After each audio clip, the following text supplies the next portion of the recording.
Welcome to the Employco HR Chat. I'm Rob Wilson. With me is Jason Eisenhower, Vice President of HR. Hi, everyone. Thanks for joining us this week on our HR Chat. So, Jason, the Department of Labor, they've announced the new rule that goes into effect March 11th on the independent contractor versus employee rule. Yeah, so it's almost 3 years, it's almost to the day that the Trump administration rule, although this is going to be in March, but almost 3 years after the Trump administration rule is now being rescinded.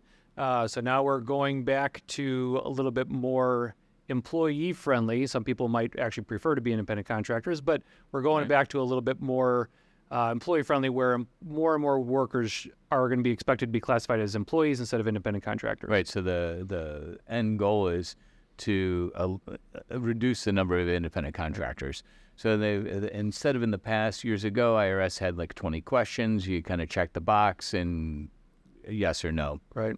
So now the new rule that's came out, again, March 11th is the effective date. There's 6 areas that they're doing a test on. 6-factor test. And they say the weight is the same on all of them. Hard to say, but to quickly run through what the 6 areas are: the opportunity for profit or loss, depending on the managerial skills. So can that independent contractor, can they potentially lose money on this project or whatever they're working on? Yep. Right, the assignment, investment by the worker and the potential employer.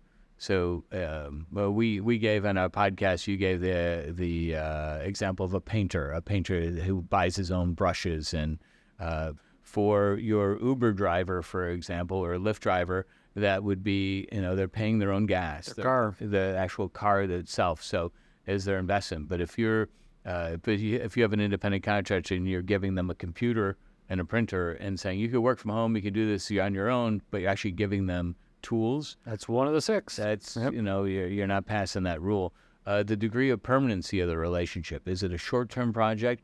That painter, how long is he going to take to paint your office? 2 weeks, right. Versus do you have somebody from a long-term standpoint? Or indefinite. Right. And, are you paying an individual versus a corporation? So a corporation obviously is easier to pass through any of these tests than you are than an individual.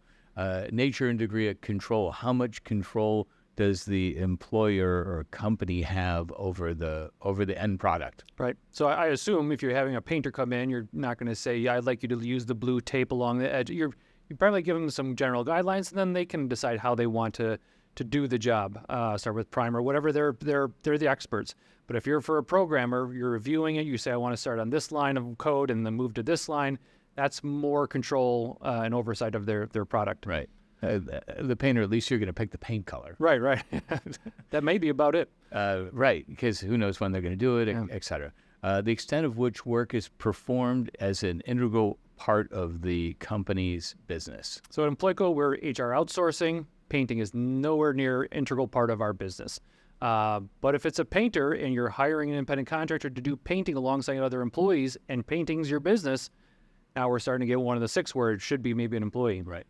And then one that's a little bit vague is the last one, is the worker's skill and initiative. Very vague. Yeah, that is, I think, in my opinion, the most difficult for employers to discern and kind of evaluate whether or not that falls on employee or independent contractor.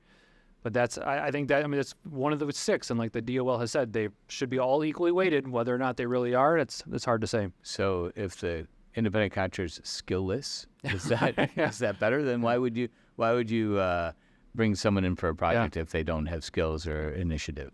So. Yeah, and if you are moving some of these currently independent contractors over to employees, be mindful of benefits. You need to start offering them. You could potentially start needing to offer them medical insurance and 401k and things like that. Yeah, especially if they are contracting more than 20 hours a week, 30 hours a week, you start looking at the Affordable Care Act rules. So. Yep, good point. But any questions? Lots to digest on the new rule and navigate it. So if you do have questions, feel free to reach out to us at hr@employco.com. Happy to answer any questions and see what we can do to help you navigate the new rule. Thanks for joining us.